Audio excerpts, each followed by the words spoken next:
I think we're now looking at the beginning of the next phase, which is the hardcore demolition of the core.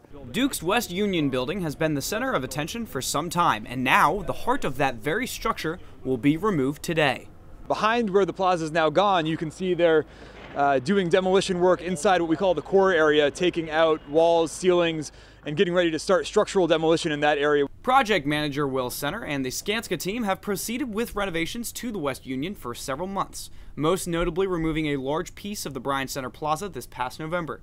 Now, as springtime approaches, so too does the next phase of action, beginning the structural overhaul of one of Duke's most historic buildings. When we stand here in another month or so, we ought to be able to look in and see the backside of the Cambridge Inn, which is something that no one's really been able to stand and look at before. It all starts with the West Union's core. Workers successfully made a dividing line between the rest of the building and the core itself, an area that will be completely removed this week. We're trying to learn from every generation before us that found something really of value, and how do we reclaim that in the repositioning of the building. What they're really trying to do is make it a place that students see as their own space.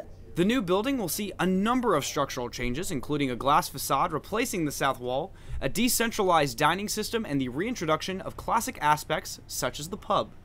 I think they are really being conscientious about trying to retain some of the architectural feel of the space. The building has had many iterations. It's not a static building. There's a sort of peeling back of historical layers. So we've been salvaging a lot of components from the existing building throughout the demo process. You can see behind me where windows have been removed, and we've salvaged the limestone surrounds around the windows. Those ornate window surround pieces are being saved for potential reuse inside the building. Improved quality of dining and more modern construction is important, but retaining the classic nature of one of Duke's oldest buildings is also a top priority. Workers have extracted doors and hand railings from the building and hope to incorporate them into the renovations.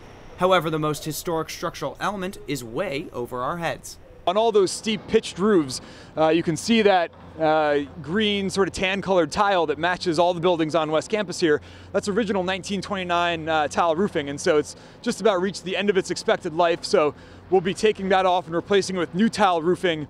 The West Union renovations are far from complete, but those close to the project are just happy to be moving forward. It's really moving into the part that the public will see quite visibly. We're excited to get going with the structural demo process and really move into the next phase of the project.